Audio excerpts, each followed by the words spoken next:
మన విశ్వం. భూగోళ శాస్త్రంను ఆంగ్లములో జియోగ్రఫీ అంటారు. జియో అనగా భూమి, గ్రాఫియన్ అనగా అధ్యయనం లేక వర్ణన. జియోగ్రఫీ అంటే భూమిని గురించి అధ్యయనము చేయునది అని అర్థం. కాలక్రమేణా భూగోళ శాస్త్రములో అనేక ఉప విభాగాలుగా ఉద్భవించాయి. విశ్వాన్ని గురించి అధ్యయనం చేయు శాస్త్రాన్ని కాస్మోలజీ అంటారు. విశ్వం అంటే భూ వాతావరణంతో కలిపి మొత్తాన్ని తెలియజేస్తారు. ఈ విశ్వంను గూర్చిన అనేక రహస్యాలను ఛేదించాలన్న మానవుని తపన ఈనాటిది కాదు. వేల సంవత్సరాల క్రితం నుండే అనేక రకాలుగా ప్రయోగాలు చేస్తూనే ఉన్నారు. మన చుట్టూ అనంతంగా అంతకంతకు విస్తరిస్తూ పోతున్న విశ్వం ఒకప్పుడు కొన్ని వాయువులు అంతుబట్టని నల్లని పదార్థంతో కూడిన ఒక ముద్ద మాత్రమే. అప్పట్లో నక్షత్రాలు గాని, కోటానుకోట్ల నక్షత్రాల సమూహాలైన గెలాక్సీలు గాని లేవు. మహావిస్ఫోటనం తరువాత కొన్ని వందల వేల సంవత్సరాలకు విశ్వం పూర్తిగా అంధకారంలోకి నెట్టబడింది. దాదాపు కొన్ని వందల వేల సంవత్సరాల పాటు విశ్వం అంధకారంలోనే కొనసాగింది. ఆ తర్వాత విశ్వం రూపునే మార్చే పరిణామాలు సంభవించాయి. వీటి వల్ల నక్షత్రాలు, గెలాక్సీలే కాదు, గ్రహాలు, మానవ జాతి, వృక్షాలు, ఇతర జంతుజాలాలు కూడా జనించాయి. అయితే ఆ పరిణామం ఏమిటి? చాలా కాలం అంతుబట్టని రహస్యాలు పలు శాస్త్రీయ పరిశోధనలతో క్రమక్రమంగా వెలుగు చూశాయి. భారీ స్థాయి అధునాతన టెలిస్కోప్ సహాయంతో వారు తొలి గెలాక్సీలను శోధించారు. అందులో భాగంగా ప్రఖ్యాత ఖగోళ శాస్త్రవేత్త ఎడ్విన్ హబుల్ అక్టోబర్ 1923 టెలిస్కోప్తో విశ్వాన్ని విశ్లేషించి విశ్వంలో విభిన్నమైన గెలాక్సీలు ఎన్నో ఉన్నట్లు తేల్చి చెప్పాడు. అక్టోబర్ 1923 పాలపుంతకు దగ్గరలోని ఆండ్రోమెడా గెలాక్సీని ఫోటో తీశారు.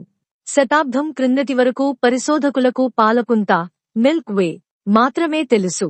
ఇందులో 10 కోట్ల నక్షత్రాలు ఉండవచ్చునని కూడా విశ్వసించారు.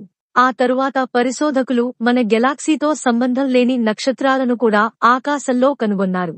అయితే తాజా పరిశోధనలో తేలిన ప్రకారం మన పాలపుంతలో 10,000 కోట్లకు పైగానే నక్షత్రాలు ఉన్నాయి. కోటాను కోట్ల నక్షత్రాలకు ఆశ్రయం ఇస్తున్న గెలాక్సీలు కూడా విశ్వంలో 100 బిలియన్లకు పైగానే ఉన్నాయి.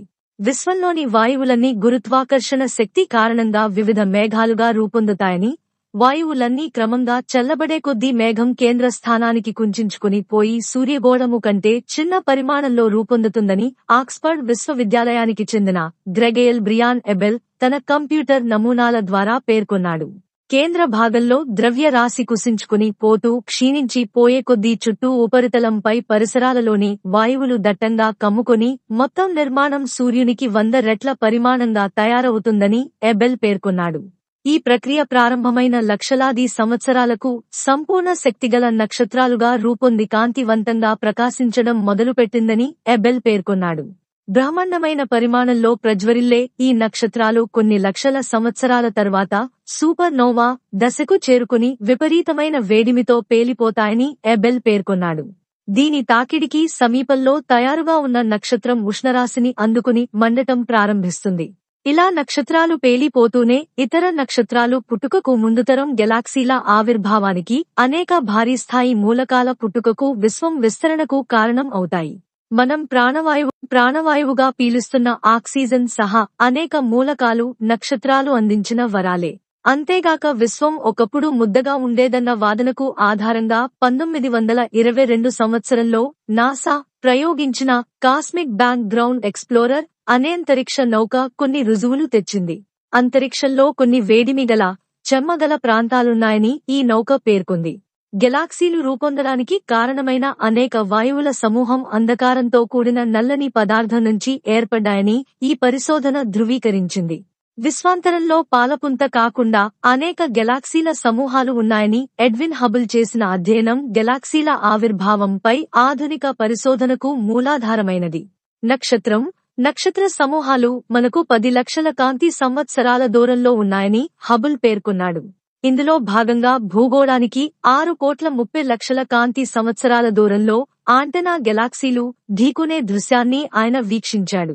భూగోళానికి కాస్త సమీపంలో భూగోళం పాలపుంత అనే గెలాక్సీలో కలదు. ఆండ్రోమెడా గెలాక్సీ గంటకు 3 లక్షల మైళ్ల వేగంతో కదులుతూ ఉందని, అనేక వందల కోట్ల సంవత్సరాలలో ఇది పాలపుంతను ఢీకుని విలీనం కాగలదని పరిశోధకులు జోస్యం చెబుతున్నారు. ఇంత జరిగినా గెలక్సీల పుట్టుకపై ఖగోళ శాస్త్రవేత్తలు అన్ని రహస్యాలు ఛేదించారని చెప్పడానికి వీలులేదు. రానున్న దశాబ్దంలో సమాధానాలు కనుగొనగలరని ఆశిద్దాం. హబుల్ అంతరిక్ష టెలిస్కోప్కు వారసత్వంగా నాసా తయారుచేసిన జేమ్స్ వెబ్ అంతరిక్ష టెలిస్కోప్ 2010 సంవత్సరంలో పరిశోధనలోనికి దిగినది. మహా విస్ఫోటనమే మూలం. సువిశాలమైన ఈ భూగోళం, భూమిపై నివసించే సమస్త జీవరాశులు, కోటానుకోట్ల నక్షత్రాలు, గ్రహాల సముదాయమైన విశ్వం ఆవిర్భావంపై కొత్త ఆధారాలు తాజాగా లభించాయి. విశ్వం ఆవిర్భావ తొలి క్షణాలకు సంబంధించిన ఛాయాచిత్రాలను అమెరికా అంతరిక్ష పరిశోధనా సంస్థ నాసా ఆవిష్కరించింది. శక్తివంతమైన అంతరిక్ష ఉపగ్రహం సహాయంతో భూమి నుంచి 10 లక్షల కిలోమీటర్ల దూరంలోని విశ్వాంతరాళ దృశ్యాలను నాసా శోధించి సాధించింది. నాసా 2001 సంవత్సరం జూన్ 30న డెల్టా-2 రాకెట్ సహాయంతో ప్రయోగించిన $14.50 కోట్ల విల్కిన్సన్ రూపొందించిన మైక్రోవేవ్ స్ట్రోఫీ ప్రోబ్ అనే అత్యాధునిక ఉపగ్రహం ఈ ఛాయాచిత్రాలను తీసింది. మహావిస్ఫోటనం తర్వాత రూపుదాల్చిన విశ్వం ఎలా ఉండేది? తొలి నక్షత్రాలు ఎప్పుడు పుట్టాయి? ఇప్పటికీ క్రమంగా విస్తరిస్తూ వస్తున్న విశ్వం ఎలాంటి పదార్థంతో నిర్మితమైంది? ఇలాంటి అనేక అపరిష్కృత ప్రశ్నలను, సందేహాలను ఈ చిత్రాలు పరిష్కరించాయి. విశ్వం దాదాపు 1370 కోట్ల సంవత్సరాల నాటిదని, మహావిస్ఫోటంతో విశ్వం ఏర్పడిన తర్వాత 20 కోట్ల సంవత్సరాలకు తొలి నక్షత్రాలు ఉద్భవించాయని, చివరి దశలో శూన్యమయ్యే స్థాయి వరకు విశ్వం అంతకంతకు విస్తరిస్తూనే ఉంటుందని నాసా శాస్త్రవేత్తలు తాజా విశ్లేషణ ద్వారా తెలియజేశారు. విశ్వంలో కేవలం 4% మాత్రమే విద్యుదయస్కాంత గురుత్వాకర్షణ శక్తితో కూడిన అణుపదార్థంతో ఏర్పడింది. ఆ పదార్థమే మన భూగోళం. ఇది జీవరాశి, చెట్లు, చేమలకు ఆధారభూతమని కూడా నాసా పేర్కొంది. 27% విశ్వం పదార్థం అంతుపట్టని అంధకార పదార్థంతో రూపొందింది. ఎందుకంటే ఆ పదార్థం గూర్చి శాస్త్రవేత్తలకు తెలిసింది చాలా తక్కువ. మిగిలిన 73% అంధకార శక్తితో నిండిందని కూడా శాస్త్రవేత్తలు తేల్చి చెప్పారు. ఇది గురుత్వాకర్షణ శక్తికి వ్యతిరేకంగా పనిచేస్తుందని వారు చెప్పారు. పై సంగతులు అటు ఉంచితే మొట్టమొదటగా మనం నివసిస్తున్న భూమి గుండ్రంగా ఉందని అరిస్టాటిల్ అనే శాస్త్రజ్ఞుడు కనుగొన్నాడు. అదే విధంగా విశ్వానికంతటికీ కేంద్రకం భూమి అని, విశ్వం అంతా భూమి చుట్టే తిరుగుతుందని, భూకేంద్రక సిద్ధాంతాన్ని జియోసెంట్రిక్ థియరీ క్రీ. 140 సంవత్సరంలో టాలమీ అనే శాస్త్రజ్ఞుడు ప్రవేశపెట్టాడు. తరువాత క్రీ.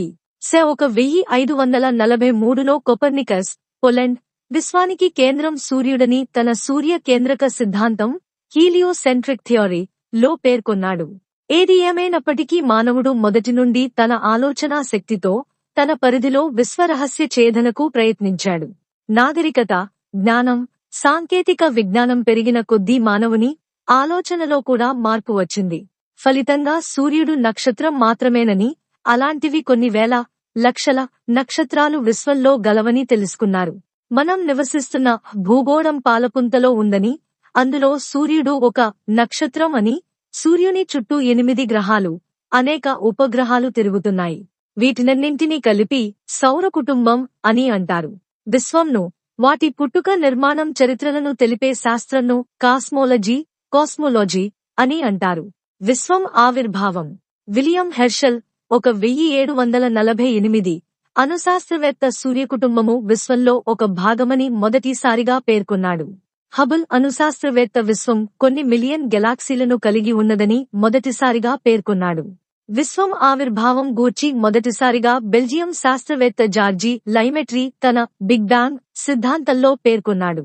నోవా మరియు సూపర్ నోవా. నక్షత్ర విస్ఫోటనం చెందడాన్ని నోవా, సూపర్ నోవా సిద్ధాంతం తెలియపరుస్తున్నది. కొన్ని ప్రత్యేక పరిస్థితులలో శక్తి చక్రము విడిపోయి నక్షత్ర కేంద్రకం వద్ద ఇనుము ఏర్పడుతుంది. ఇనుము ఏర్పడటం వల్ల నక్షత్ర కేంద్రము వద్ద గురుత్వాకర్షణ శక్తి పెరుగుతుంది. గురుత్వాకర్షణ శక్తి పెరగటం వల్ల నక్షత్రాలలోని పదార్థం మొత్తం కేంద్రం వైపు కదలటం వల్ల కేంద్రం వద్ద ఒత్తిడి పెరుగుతుంది. ఒత్తిడి పెరగటం వల్ల ఉష్ణోగ్రత పెరుగుతుంది. అధిక ఉష్ణోగ్రత వల్ల నక్షత్రం విస్ఫోటం చెందుతుంది. ఫలితంగా నక్షత్రం ముక్కలు దూరంగా కేంద్రకం నుంచి విసిరివేయబడ్డాయి. ఫలితంగా సూర్యుడు, ఇతర గ్రహాలు ఏర్పడ్డాయి.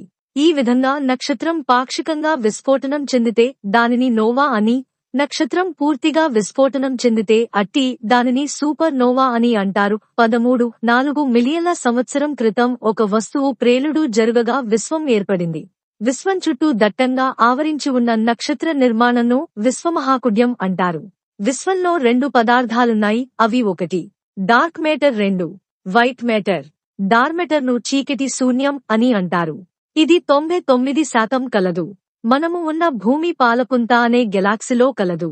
2 గెలాక్సీల మధ్య దూరం 20,000 కాంతి సంవత్సరాలు. పాలపుంత గెలాక్సీకి దగ్గరలోని గెలాక్సీ ఆండ్రోమెడా, మరో గెలాక్సీ మాగెల్లా. బ్లాక్ హోల్ అనగా అంతరించిపోతున్న నక్షత్రం. దీనిని స్టీఫెన్ హాకిన్స్ కనుగొన్నాడు. నక్షత్ర జననం గూర్చి చెప్పిన భారతీయ శాస్త్రవేత్త సుబ్రహ్మణ్యం చంద్రశేఖర్. ప్రతి నక్షత్రం తొలుత ధూళి రూపంలో ఉంటుంది. ధూళి తన చుట్టూ తాను తిరగటం వల్ల ధూళికణాల మధ్య ఘర్షణ పుడుతుంది. ఫలితంగా ఉష్ణం పుడుతుంది. ఉష్ణం వల్ల 1 మిలియన్ డిగ్రీల ఉష్ణోగ్రత వస్తుంది. అధిక ఉష్ణోగ్రతలో ధూళిరూపం ప్రోటాన్గా మారుతుంది. ప్రోటాన్ నుండి హైడ్రోజన్, హీలియం వస్తుంది.